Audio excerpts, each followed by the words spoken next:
Olá, estamos ao vivo, canal IP de Vila Nova, às 19h31 dessa quarta-feira, 4 de agosto de 2021. Seja muito bem-vindo ao canal, já estou vendo alguns irmãos aqui. Espero que a meditação dessa noite seja útil para o seu crescimento espiritual, para o desenvolvimento da sua fé. Eu sou o reverendo Hélio de Oliveira Silva, pastor da Igreja Presbiteriana de Vila Nova. Nós temos meditado na quarta-feira no livro O Incomparável Cristo, do Dr. John Stott, um livro que é da área da cristologia e que faz uma apresentação de Jesus Cristo por 4 prismas diferentes. Se você quiser saber mais detalhes, basta assistir aos nossos vídeos anteriores. A nossa primeira parte, trabalhamos sobre o Jesus do Novo Testamento. Estou quase terminando a segunda parte, que John Stott chama de o Jesus eclesiástico, que mostra como que a igreja, no passar dos séculos, das décadas, dos anos e agora já há 2 milênios, veio apresentando Cristo para o mundo secular. John Stott chama essa parte de o Jesus eclesiástico, como que a igreja e algumas pessoas representativas dentro da igreja apresentaram Cristo para a sociedade. Então, nós já falamos sobre isso. Depois, na próxima parte, nós vamos falar sobre o Jesus influente, como que algumas pessoas, especificamente, foram impactadas por Cristo e como eles impactaram o mundo a partir do impacto que receberam da pessoa de Cristo. E terminaremos falando sobre Jesus no livro de Apocalipse, não uma exposição do livro de Apocalipse, mas uma apresentação de como Cristo é mostrado no livro de Apocalipse. Fazendo um breve resumo dos nossos últimos 2 encontros anteriores, nós vimos que na Idade Média, Cristo era tratado como Cristo ético, aquele que era um modelo, um exemplo para você seguir. Um livro que retrata isso é o livro A Imitação de Cristo, de Thomas à Kempis, um místico europeu. No período da Reforma, pensando especificamente em Martinho Lutero, nós falamos sobre Jesus como Salvador gracioso, aquele que coloca a sua justiça sobre nós.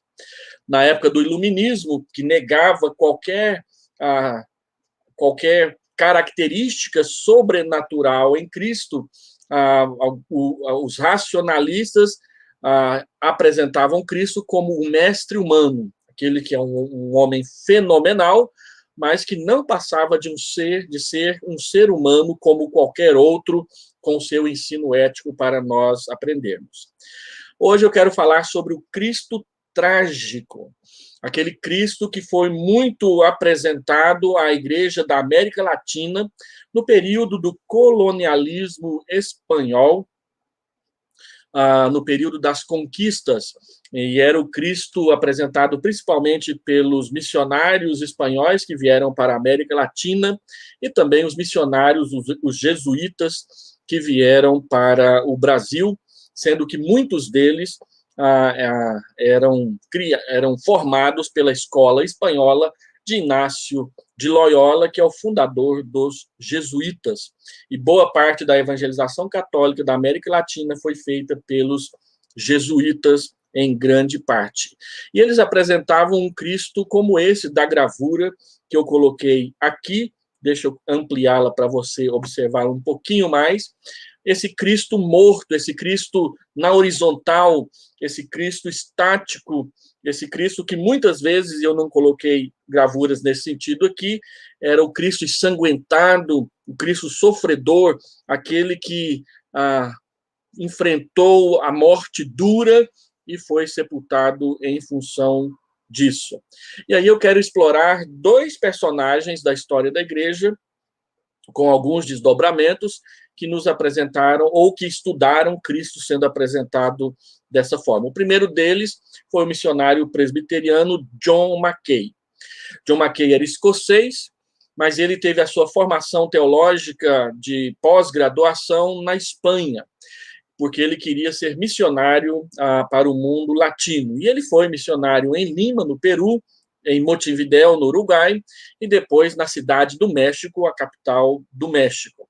Quando ele terminou seu período de missões, ele volta para os Estados Unidos, e entre 1936 e 1959, ele foi o célebre diretor do Seminário Presbiteriano de Princeton, mesmo onde Simonton havia se formado, mas que havia abraçado o liberalismo teológico no início da década de 1930, sendo que John Mackay, então, será o seu diretor no período em que o liberalismo teológico ele toma conta da Igreja Presbiteriana dos Estados Unidos. Ele era missionário e ele, então, escreveu uma obra que mostra como foi a evangelização católica na América Latina e como Cristo era apresentado nesse período. A sua obra mais famosa é The Other Spanish Christ, ou Christ, O Outro Cristo Espanhol, publicada em 1932.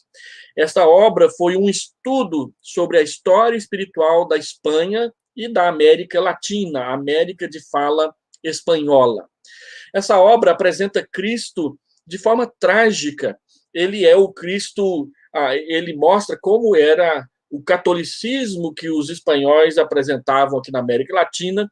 Então, ele diz nessa obra que o Cristo que os espanhóis, os jesuítas espanhóis apresentaram para a América Latina, que viviam lá na Espanha, era o Cristo trágico. É o Cristo estirado, o Cristo na horizontal, o Cristo machucado, pálido, ensanguentado, coberto de sangue.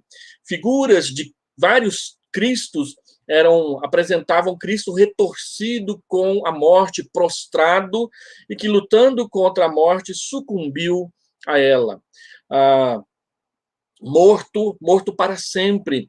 A encarnação da própria morte, Jesus é um cadáver. A ênfase na morte de Cristo, ela suplanta a ênfase na sua ressurreição. Daí, o catolicismo, que ele é muito de imagens, há muitas imagens esculpidas, colocadas nas igrejas fundadas nesse período do colonialismo espanhol na América Latina. É a imagem do Cristo ensanguentado, sofrido, dolorido, doloroso.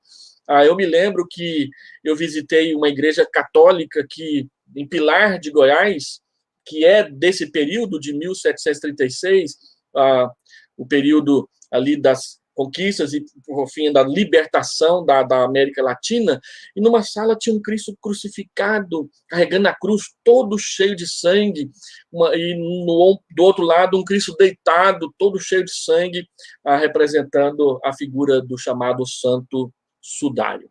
Um Cristo morto, um Cristo que sofreu, um Cristo que foi derrotado pela morte e pelo sofrimento na cruz. Esta foi a apresentação do Cristo pelos conquistadores da América Latina. O Brasil não foi muito diferente disso.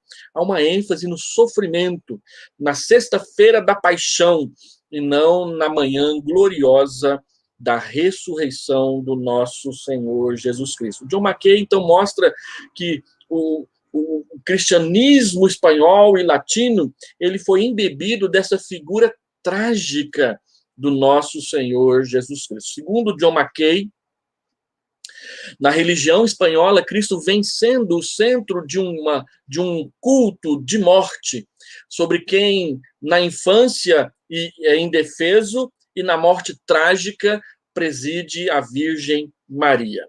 Então, na cultura, na escultura, na arte sacra desse período, o que se vê é o Jesus menino, Jesus bebê nos braços da Virgem Maria, ou o Jesus morto, ensanguentado, sofrido, logo depois da sua morte na cruz. E ele diz que era assim. A maioria das gravuras retratam um Cristo bebê no colo da Virgem, ou o Cristo morto, um Cristo que nasceu e um Cristo que morreu, mas que jamais vive, não há representações significativas, embora elas existam, mas elas não são significativas em termos de número, de quantidade. Há um Cristo sem a ressurreição. O Cristo que nasceu e o Cristo que morreu, mas não o Cristo que viveu para servir e para salvar as pessoas.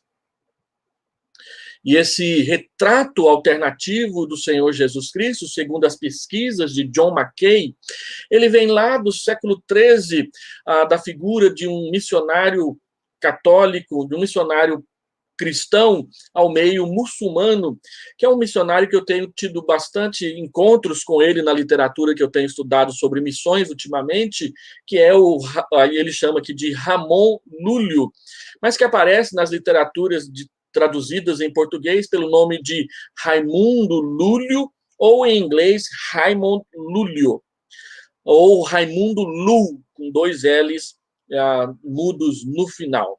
Ele viveu por volta de 1236 na ilha de Maiorca e foi missionário entre os muçulmanos.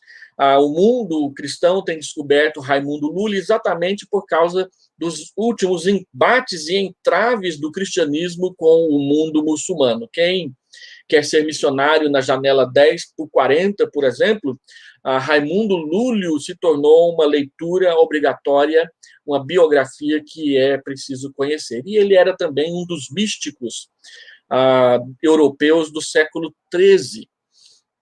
E ele era um místico espanhol desse período.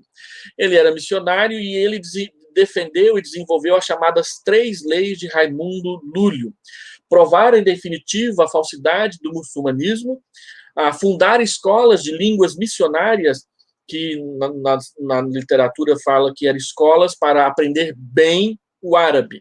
Raimundo Lúlio dizia que se você não falasse bem o árabe, não teria condições de ser um bom missionário ou um missionário eficaz no meio do mundo muçulmano, pois os muçulmanos são muito exigentes com respeito à fala da sua língua. E a 3ª lei, esteja pronto para morrer como Marte entre os muçulmanos.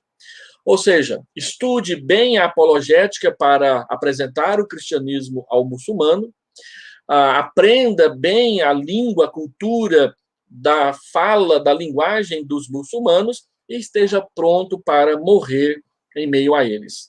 E ele praticou isso, ele fez 3 incursões missionárias entre os muçulmanos, pregava em praça pública, desafiando os muçulmanos, dizendo que eles estavam errados e que Cristo era a verdade.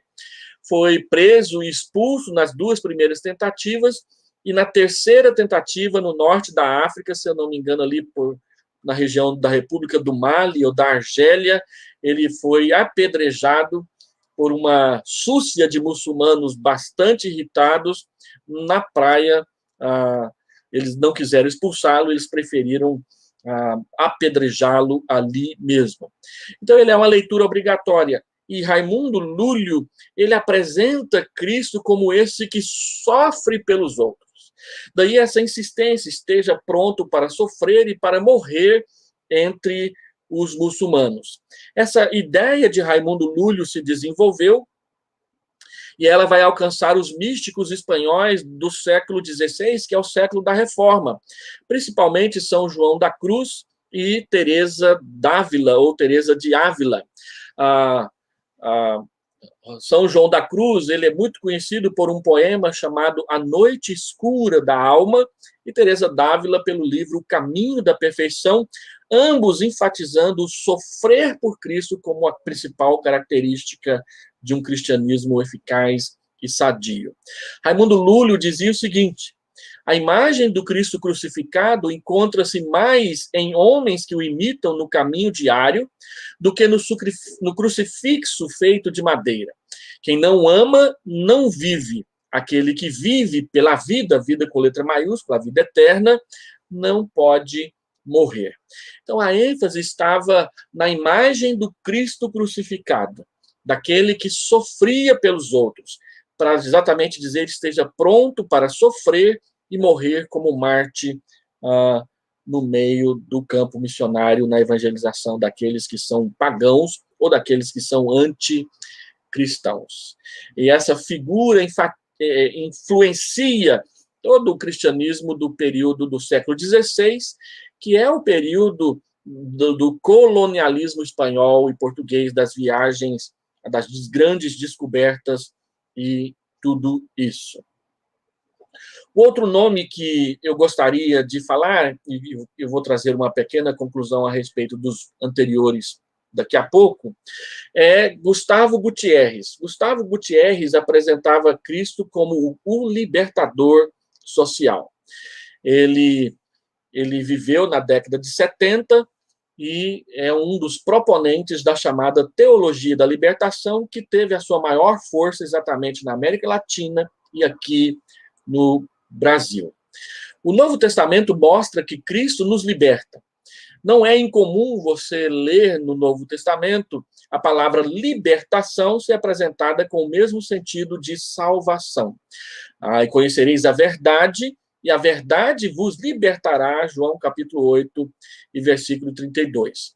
E Paulo também diz em Gálatas 5:1, para a liberdade foi que Cristo vos chamou. E 2 Coríntios capítulo 3, versículo 18, onde está o Espírito do Senhor, aí reina liberdade. Então, liberdade é tomada aqui com o mesmo significado de salvação. E aí a pergunta que se levanta é libertar do quê? Salvar do quê? E a teologia da libertação, ela levanta a questão de que a libertação, ela precisa ser uma libertação da opressão. Os seus principais expoentes na América Latina são o ex-presbiteriano Rubem Alves, com seu livro A Teologia, Uma Teologia da Esperança, publicado em 1969, Gustavo Gutierrez, que publicou o livro Teologia da Libertação, em 1971, que dá o nome a essa ênfase doutrinária, e Hugo Asman, que publicou em inglês, e eu traduzo com o título Opressão, Libertação, um chamado para os cristãos, publicado em 1972. Qual que é a grande questão da teologia da libertação? Ela reduz a salvação a questões sociais, usando a lente, o óculos do marxismo. Aplica a ideologia marxista à teologia cristã, fazendo uma síntese entre as duas. Então, o cristianismo, segundo esses autores, entrou na América Latina em dois períodos opressivos. O período da opressão colonialista espanhola e portuguesa, século XVI, e depois o neocolonialismo do Atlântico Norte protestante, que é o início e todo o século XIX, quando isso aconteceu. Essa é uma declaração de José Bonino, num livro que ele publicou em 1974.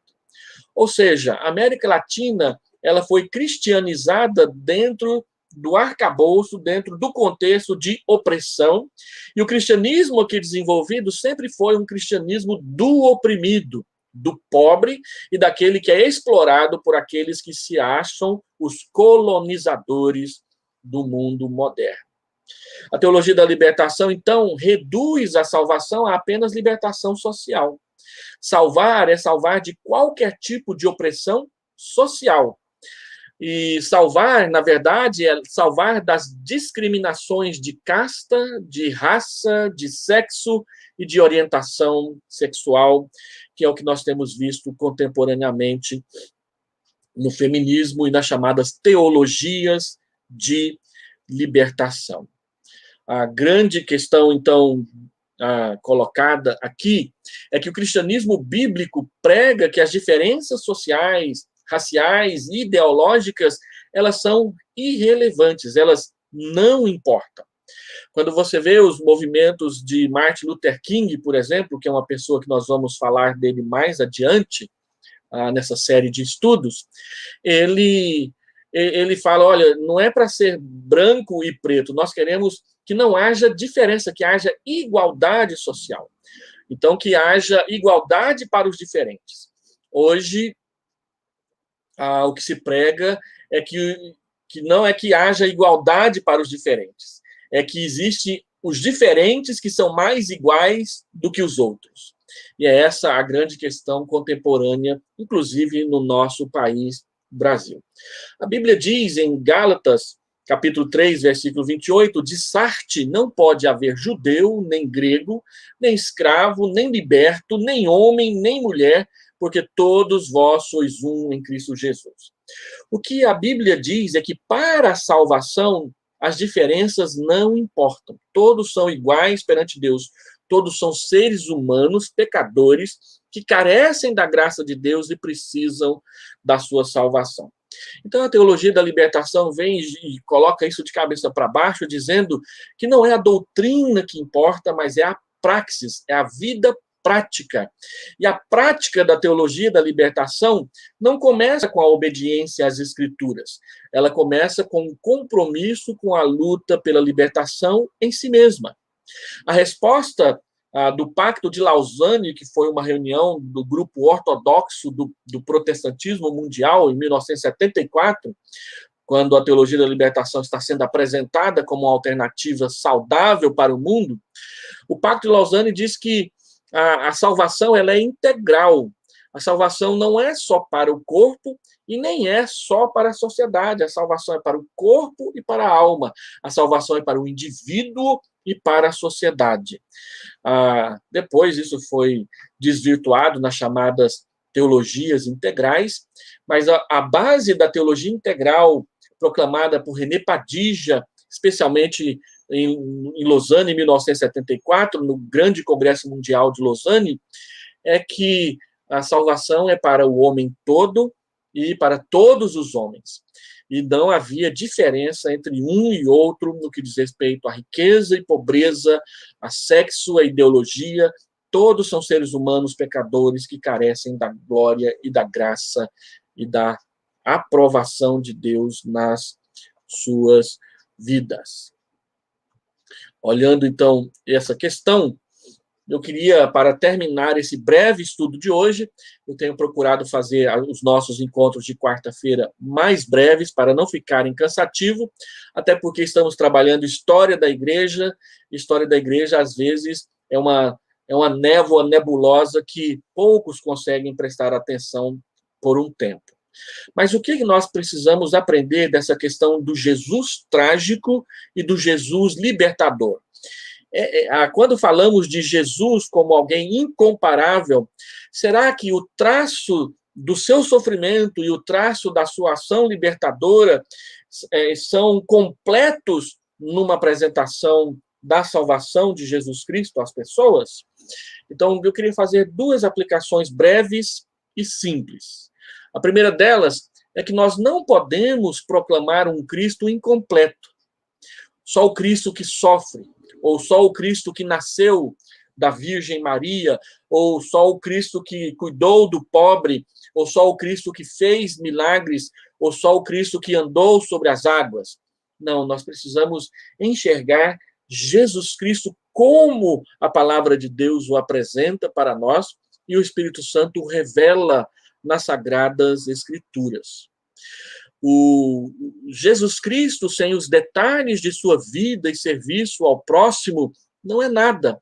Jesus não é somente aquele que nasceu e que morreu, mas ele é também, além disso, e muito mais do que isso, ele é o que viveu para os outros e ressuscitou para salvar os outros. Nós precisamos entender as ênfases da própria Escritura Sagrada e entendê-la na sua integralidade para conhecermos Jesus e andarmos com Jesus integralmente. Em segundo lugar, a nossa motivação para o ministério é Jesus Cristo e não Karl Marx, não o marxismo e não os problemas sociais. Cristo amou aos pobres e se identificou com eles, mas ele os salvou dos seus pecados, não só da opressão. Você observa que a presença de Cristo na Palestina não mudou a sociedade debaixo da opressão do Império Romano naquele período. E quando Jesus entra em Jerusalém, e as pessoas pensam que ele vai tomar o caminho da esquerda em direção ao palácio de Herodes para exigir a coroa, ele toma o caminho da direita em direção ao templo, e quando ele chega lá, ele expulsa aqueles que estavam negociando e tentando lucrar em cima das questões religiosas. Ele mostra com isso que ele não veio para reivindicar uma coroa e ser um salvador político-social. Ele veio para mostrar zelo pelas coisas, os projetos, as ideias, o plano eterno do Pai para a salvação de todo e cada um dos pecadores que arrependidos entregarem a sua vida nas suas mãos. Então pense sobre isso. Quando você ler a palavra de Deus e ficar impressionado com o traço do caráter de Jesus, que seja o sofrimento, que seja o nascimento, que seja os milagres, que seja as suas orações, lembrem-se de que estes são apenas pedaços da pintura inteira que a própria Escritura revela Jesus para nós.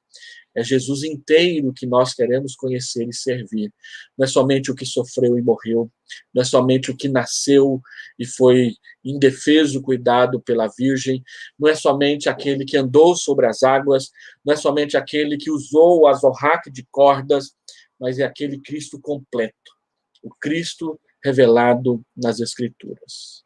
E nós o servimos por Ele mesmo e como Ele se revela a nós, e não simplesmente pelos óculos coloridos que colocamos diante dos nossos olhos para dizer Karl Marx, John Knox, João Calvino, Martim Lutero, é padre esse, é santa aquela. Não, é o Cristo que se revelou a nós, é Jesus Cristo. Cristo é o padrão, Cristo é o modelo, Cristo é o Salvador, Cristo é o Senhor. É Ele quem governa, é Ele que determina as ações, e não nós.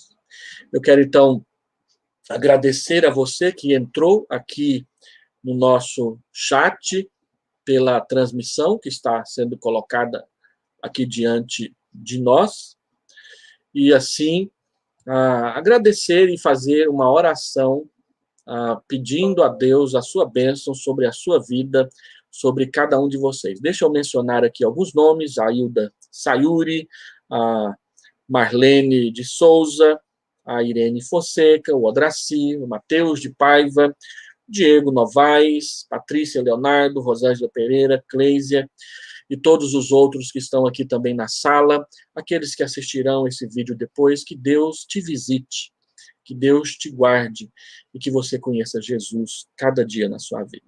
Vamos orar. Pai, eu quero pedir a tua bênção sobre a vida de cada irmão, sobre cada pessoa aqui presente nesta sala, nessa transmissão, e eu peço, Senhor Deus, que o Senhor cuide de cada um, e que cada um te conheça inteiramente, como o Senhor se revela a nós na tua palavra e no nosso coração pelo teu Espírito Santo. De tal forma que o Senhor enche as nossas vidas e faz de nós testemunhas eficazes do glorioso Salvador, que sofreu sim, mas que também ressuscitou ao terceiro dia, e hoje está sentado à direita da majestade, de onde virá para julgar vivos e mortos, e estabelecer na eternidade o seu reino sem fim. Nós o adoramos e nós o aguardamos, em nome de Jesus. Amém. Boa noite, meu irmão, boa noite, minha irmã. Que a graça de Deus esteja sobre a sua casa, hoje e para todo sempre. Deus nos guarde. Até a próxima.